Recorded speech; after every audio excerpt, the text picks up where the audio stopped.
हे दोस्तों, अगर मैं आपसे पूछूं कि आपके हिसाब से इंडिया की वो कौन सी कम्युनिटी है या लोग हैं जो बिजनेस में बहुत आगे हैं, तो आप किनके नाम लोगे? वेल, आई एम श्योर आप जितने भी नाम लोगे उसमें से नंबर वन नहीं तो एटलीस्ट टॉप में ही कहीं एक नाम गुजरातीज का जरूर होगा। और होगा क्यों नहीं, एक टाइम था जब देश के मैक्सिमम बिलियनर्स बिजनेसमैन गुजराती ही थे। बट पास्ट रहने दो, आज के टाइम पे भी इंडिया के नंबर वन रिचेस्ट इंसान Ambani, second richest Azim Premji, 10th पे आने वाले अडानी, 12th पे आने वाले उदय कोटक, और उनकी तरह ही और 54 बिलियनर्स जो देश के हैं वो गुजराती ही है। गुजरात में आने वाली सूरत सिटी आज दुनिया की फास्टेस्ट ग्रोइंग सिटी है। गुजरात कई बिजनेस में बहुत आगे है।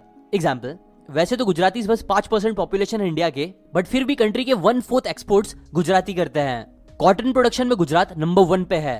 पूरे देश का 1/4 मिल्क गुजरात प्रोड्यूस करती है। Gujarat world's largest producer of processed diamonds है, जहां दुनिया के हर 10 में से 8 डायमंड्स पॉलिश किए जाते हैं। गुजरात डेनिम मैन्युफैक्चरिंग में भी इंडिया में नंबर 1 पे आती है और पूरे वर्ल्ड में 3rd पे। गुजरात आज one of the most profitable economy है देश की। मैन्युफैक्चरिंग के मामले में पूरा देश जहां 25% कंट्रीब्यूट करता है, वहीं अकेला गुजरात 40% कर रहा है। गुजरात को इंडिया का पेट्रोल कैपिटल भी माना जाता है, क्योंकि around 35% refined petroleum products Gujarat ही प्रोड्यूस कर रहा है। 27% मेडिसिन गुजरात में बनती है। ऐसी आप देखोगे तो रिन्यूएबल एनर्जी में, infrastructure, smart cities, road connectivity, electricity के मामले में भी गुजरात आज देश के मुकाबले काफी आगे है। इनफैक्ट अगर गुजरात एक अकेला देश होता तो उसका नंबर चाइना और साउथ कोरिया के बाद 3rd पे आता फास्टेस्ट ग्रोइंग इकोनॉमी में। और बस देश में ही नहीं बल्कि देश के बाहर भी गुजरातियों ने काफी सक्सेस अचीव करी है। एग्जाम्पल, एक गुजराती जो अमेरिका में रहता है उसकी इनकम खुद एक एवरेज अमेरिकन से ज्यादा है। देखो कितनी कमाल की बात है। सो अब इन सारे फैक्ट्स के बताने के बाद आपके दिमाग में क्वेश्चन आना चाहिए कि ऐसा क्यों है कि गुजराती इतने आगे हैं बिजनेस में और पैसे के मामले में, और कैसे हम उनसे सीख के खुद भी आगे बढ़ सकते हैं। सो वेल, आज मैं आपको वही बताऊंगा। आज मैं आपको गुजरातीज स्पेशली पटेल्स की बिजनेस करने के कुछ सीक्रेट्स, प्रिंसिपल्स बताऊंगा जो आप भी फॉलो करके अपनी लाइफ और बिजनेस में बहुत आगे बढ़ सकते हो। और ये मैं आपको बताऊंगा एक ग्रेट बुक की समरी बता के, जिसका नाम है धंधो। यूएसए की बस 1% पॉपुलेशन इंडियंस है और उसमें से भी एक छोटा सा ग्रुप है गुजराती पटेल्स का। अब ये छोटा सा ग्रुप नंबर्स में तो काफी कम है, पर सरप्राइजिंग बात यह है कि वो थोड़े से लोग अमेरिका के अराउंड 50% मॉडल्स के मालिक है। मॉडल्स छोटे होटल जैसे होते हैं जो यूजुअली रोड्स के पास बनाए जाते हैं, जहां ट्रैवलिंग करने वाले लोग यूजुअली रुकते हैं और टाइम बिताते हैं। अमेरिका के मोटल बिजनेस को पटेल्स ने डोमिनेट करके रखा है। और ये कैसे पॉसिबल हुआ, ये समझने के लिए चलो थोड़ा गुजरातियों की हिस्ट्री देखते हैं। गुजरात के पास इंडिया का सबसे बड़ा कोस्टल रीजन है, मतलब वो स्टेट जिसकी सबसे ज्यादा जमीन समुद्र से घिरी है। इसलिए ही बहुत पहले से ट्रेडिंग, बिजनेस, ये चीजें गुजरातियों के खून में आ गई थी। बट वो सब छोड़ो, अभी हम बस बात करते हैं पट्टीदार्स की, मतलब पटेल्स की। पहले पटेल्स को पट्टीदार कहा जाता था, जिनकी जमीनें हुआ करती थी और वो उनसे ही पैसे कमाते थे। बट फिर जैसे जैसे जमीनें बंटने लगी बच्चों में, तो उन्हें समझ आ गया कि अब फ्यूचर में इससे गुजारा नहीं हो पाएगा। इसीलिए वो कुछ नया करने की सोचने लगे। और कुछ नया करने के लिए ही फिर काफी पटेल्स युगांडा चले गए। वहां उन्होंने बिजनेस किया और काफी सक्सेस अचीव करी। इनफैक्ट उन्होंने इतनी सक्सेस अचीव करी कि 1972 में जब वहां एक नया डिक्टेटर बना तो उनको ये बात हजम नहीं हुई। इसीलिए फिर उन्होंने सब पटेल्स की प्रॉपर्टी जब्त कर ली और उन्हें अपनी कंट्री से निकाल दिया। अब ऐसा होने के बाद ये गुजरातीज यूएस, कनाडा और यूके शिफ्ट हो गए। उसमें से जो पटेल्स यूएसए शिफ्ट हुए, वहां जाके उन्होंने मोटर्स का बिजनेस करने का सोचा, क्योंकि तब अरब कंट्रीज में वॉर की सिचुएशन थी, जिसकी वजह से पेट्रोल, डीजल, ये सब के रेट बहुत हाई हो गए थे। इसलिए फिर लोग कम ट्रैवलिंग कर रहे थे, और क्योंकि लोग कम ट्रैवलिंग कर रहे थे, इसलिए मॉडल्स का बिजनेस काफी लॉस में जा रहा था। जिस लॉस में जा रहे बिजनेस को ही पटेल्स ने खरीद लिया। अब आम लोग तो ऐसा करने का कभी सोचते ही नहीं, मतलब लॉस में जा रहे बिजनेस को खरीदने का। लेकिन पटेल्स ने इस लॉस में जाने वाले मॉडल्स में अपॉर्चुनिटी देखी, अपनी बिजनेस नॉलेज और कुछ कोर बिजनेस प्रिंसिपल्स की मदद से, जिनसे ही उन्होंने फिर बहुत सक्सेस अचीव करी।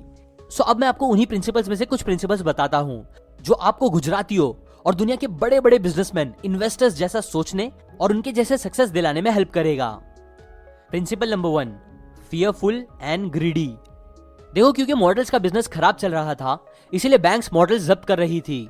लेकिन बैंक्स को भी जल्द से जल्द उनसे छुटकारा पाना था, इसीलिए बैंक से पटेल्स को कई मॉडल्स बहुत सस्ते में मिल गए। उन्हें पता था कि कुछ टाइम बाद हवा बदलेगी और जब अरब का इशू सॉल्व होगा तो वापस बिजनेस बढ़ेगा। इसलिए ये अपॉर्चुनिटी समझते हुए उन्होंने कई मॉडल्स को खरीद लिया। द इंटेलिजेंट इन्वेस्टर का एक बहुत पावरफुल पॉइंट है, जो बोलता है कि आपको तब ग्रीडी होना चाहिए जब सब फियरफुल हो और तब डरना चाहिए जब सब ग्रीडी हो।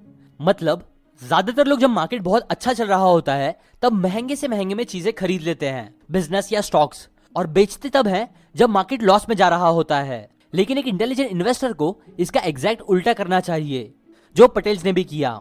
वॉरेन बफेट बोलते हैं कि एक अच्छा इन्वेस्टर चीजें बेच के प्रॉफिट कमाने से ज्यादा चीजों को सस्ते में खरीद के प्रॉफिट कमाने पे फोकस करता है। एग्जाम्पल, अगर एक घर जिसकी कीमत 80 लाख है और अगर कोई इंसान डिस्काउंट में उसे 75 लाख में खरीद ले तो बेचने से पहले ही उसे 5 लाख का प्रॉफिट हो जाएगा। बजाय इस चीज पे डिपेंड हुए कि फ्यूचर में दाम बढ़ेगा, 80 से 85 होगा तब प्रॉफिट कमाऊंगा। यही चीज यूजुअली गुजराती भी समझते हैं, इसलिए आप देखोगे कि वो हमेशा सस्ते से सस्ते, कम से कम दाम में चीजें खरीदने के पीछे जाते हैं। अब सेकंड क्वेश्चन ये आता है कि उन्होंने सस्ते में मॉडल्स खरीद तो लिए, बट फिर उन्होंने उसे प्रॉफिट में चलाया कैसे? तो देखो, इसके लिए उन्होंने सेकंड प्रिंसिपल का यूज करा, जिसे बोलते हैं कॉम्पिटिटिव एडवांटेज। समझो, आप देखते हो कि एक सोसाइटी है जिसके आसपास कोई दुकान नहीं है, इसलिए फिर आप उसे एक अच्छी बिजनेस अपॉर्चुनिटी समझते हुए सोसाइटी के पास ही एक दुकान खोल देते हो, जिसके बाद आपको काफी प्रॉफिट मिलने लगता है। बट फिर कुछ टाइम बाद ये सब देखकर 3-4 लोग और दुकान खोल देते हैं, वो भी सोसाइटी के और नजदीक। तो क्या इससे आपके बिजनेस में फर्क पड़ेगा? ऑब्वियसली पड़ेगा, बिकॉज आपके पास दूसरों से बेटर कोई एडवांटेज नहीं है, इसीलिए आपके कस्टमर्स बढ़ जाएंगे और आपको लॉस होगा, अनलेस आप कुछ ऐसे ऑफर्स दो जो दूसरों के पास ना हो। लाइक शायद आप ह्यूज डिस्काउंट में चीजें बेचो या फ्री होम डिलीवरी दो या ऐसा कुछ। वापस पटेल्स के एग्जांपल्स ही देखे तो जब पटेल यूएसए आए तो उनके पास रहने की जगह नहीं थी, सो इसलिए मॉडल्स उनके लिए और अच्छा था, क्योंकि इससे उन्हें फिर घर लेने की नीड नहीं हुई। बिकॉज यूजुअली मॉडल्स में 10-20 रूम होते हैं जिसमें वो आराम से रह सकते थे और बिजनेस भी चला सकते थे, वो भी दूसरों से सस्ते में। क्यों? क्योंकि उनकी पूरी फैमिली उसी मॉडल्स में रहती थी, सो कई सारे काम फैमिली में ही बढ़ जाते थे। जहां दूसरों को मॉडल्स के लिए स्टाफ हायर करना पड़ता था, खर्चा उठाना पड़ता था, वहीं पटेल्स घर वाले और रिलेटिव्स में ही सारे काम बांट देते थे, और इसीलिए फिर वो अपने रूम्स सस्ते में बेच भी पाते थे। और ये उनका कॉम्पिटिटिव एडवांटेज था, जो उन्हें बुरे टाइम में भी लॉस होने से बचा रहा था, जो दूसरों के पास नहीं था। इसीलिए सेकंड प्रिंसिपल, आप इस बात पे हमेशा ध्यान दो बिजनेस करते वक्त कि आपके पास कुछ कॉम्पिटिटिव एडवांटेज हो। नाउ एक और प्रिंसिपल जो गुजराती लोग बहुत यूज करते हैं वो है थर्ड, प्लेइंग द ऑड्स का। देखो, अगर आपने थोड़ा भी इन्वेस्टमेंट के बारे में कुछ सीखा होगा तो आपको पता होगा यूजुअली इन्वेस्टमेंट में ज्यादा रिवॉर्ड तभी मिलता है जब एक इंसान ज्यादा रिस्क लेता है, और कम रिस्क में यूजुअली कम रिवॉर्ड्स ही मिलते हैं। But Gujaratis, Marwaris, Sindhis usually इस बात को नहीं मानते, बल्कि वो इस चीज के पीछे ज्यादा जाते हैं जिसे बोलते हैं heads I win, tail I don't lose much. Example, समझो आपके पास 2000 रुपए है और अगर मैं आपके साथ एक गेम खेलूं टॉस उड़ाने का, जिसमें हेड्स आने के चांस है 60% और टेल्स आने के चांस है बस 40%, और अगर आप हेड्स चुनते हो, जीतते हो, तो उससे आपको डबल पैसे मिलेंगे, तो अब ऐसी सिचुएशन में आप किस में इन्वेस्ट करोगे और कितना इन्वेस्ट करोगे? वेल, एक सिमिलर एक्सपेरिमेंट किया गया था कुछ लोगों पे, जिसमें उन्हें यही गेम 30 मिनट्स तक खिलाया गया था, जिसका रिजल्ट 28% लोगों ने अपने पूरे पैसे डुबा दिए, क्योंकि उनमें से 67% लोगों ने कई बार टेल्स पे बेट कर दिया था, जो कि सच में स्टूपिड था। बट आप ऐसी गलती मत करना। देखो, जब भी कोई ऐसी अपॉर्चुनिटी आपके सामने आए जिसमें जीतने के चांसेस बहुत ज्यादा हो, तो आपको उसमें इन्वेस्ट करना ही चाहिए। बट आपको पूरा जो भी पैसे आपके पास है वो सबके सब इन्वेस्ट नहीं करने चाहिए, बल्कि बस उसमें से एक स्पेसिफिक अमाउंट ही करना चाहिए इन्वेस्ट, ताकि अगर कुछ हो भी तो आपके सारे पैसे ना डूबे। नाउ क्वेश्चन आता है कि वो स्पेसिफिक अमाउंट कितना होना चाहिए। तो वेल, इसके लिए प्रोफेसर कैली ने काफी रिसर्च करी और एक फॉर्मूला बनाया जो बेसिकली बताता है कि एक इंसान को around 20% of total amount invest करना चाहिए या उससे कम, अकॉर्डिंग टू द फॉर्मूला। आप गूगल करके वो फॉर्मूला सर्च कर सकते हो। एग्जाम्पल, गूगल अपने नॉर्मल बिजनेस से बहुत कमाता है, बट वो न्यू प्रोजेक्ट्स में भी पैसे लगाता रहता है, like Google glasses, Google self driving cars, और ऐसे ही कई न्यू प्रोजेक्ट्स में वो पैसे लगाते हैं। बट ऐसा नहीं है कि वो अपने सारे प्रॉफिट्स न्यू प्रोजेक्ट में लगा देते हैं, नहीं, बल्कि वो समझो बस अगर 1000 रुपए कमाते हैं तो उसमें से बस 50 रुपए लगाते हैं, जिससे अगर प्रॉफिट होगा तो उन्हें बहुत ज्यादा प्रॉफिट होगा, लेकिन अगर लॉस भी होगा तो भी इतना लॉस नहीं होगा। और सेम यही स्ट्रेटेजी गुजरातीज भी यूज करते हैं। Even Warren Buffett, Charlie Munger, वो सब ऐसी डील्स के पीछे ही ज्यादा जाते हैं जिसमें प्रॉफिट हो तो बहुत ज्यादा हो और लॉस हो तो कम से कम हो या हो ही ना। अब एक लास्ट बोनस प्रिंसिपल जो है सिंप्लिसिटी। अगर मैं आपसे पूछूं कि फेसबुक, ट्विटर या कोको कोला और मैकडोनल्ड, इन दोनों टाइप की कंपनीज में से किसका प्रोडक्ट 50 साल बाद भी ज्यादा चांस है कि मार्केट में रहेगा, अच्छा, क्वेश्चन थोड़ा अलग कर देता हूँ। इन दोनों में से कौन सी कंपनीज ज्यादा सिंपल है बिजनेस के हिसाब से? मतलब लोगों की प्यास भूख मिटा के पैसे कमाने का बिजनेस या एडवर्टाइजिंग से पैसे कमाने का बिजनेस ज्यादा सिंपल है? इसका आंसर आप कमेंट पे बताओ। देखो, आप जो भी बिजनेस चूज करो, हमेशा ये बात ध्यान में रखकर करो कि आप उसमें ही इन्वेस्ट करो, वो बिजनेस ही करो जो आपको एकदम सिंपल लगे और एकदम अच्छे से समझ आए। बिकॉज कॉम्प्लेक्स चीजों के पीछे भागकर जल्द से जल्द पैसे कमाने के चक्कर में बहुत से लोग बहुत लॉस उठा लेते हैं।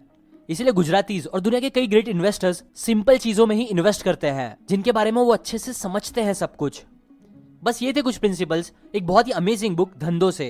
अगर आपको गुजरातीज की तरह बिजनेस करना सीखना है तो आपको ये बुक जरूर पढ़नी चाहिए। या अगर आपको बिजनेस से रिलेटेड कोई भी 2 फ्री ऑडियो बुक चाहिए 1 महीने के लिए, तो वो आप seekn.org/audible से जाके ले सकते हो। ऑडिबल एक अमेज़न कंपनी है जो आपको 1 महीने का फ्री ट्रायल देती है और उसके बाद वो आपको चार्ज करती है। लाइक करें अगर आपको ये बातें काम की लगी। कमेंट करके बताओ कि इंडिया में सबसे ज्यादा बिजनेस में कौन आगे है। शेयर करें इस वीडियो को सभी गुजरातीज और बिजनेस करने वाले लोगों के साथ, ताकि वो भी सीख सके और आगे बढ़ सके। सब्सक्राइब करके बेल आइकन जरूर दबाएं, वरना आपको मेरे वीडियोस का नोटिफिकेशन नहीं आएंगे और आपको ऐसी बुक समरीज हर संडे नहीं मिलेगी। And finally, thanks for watching.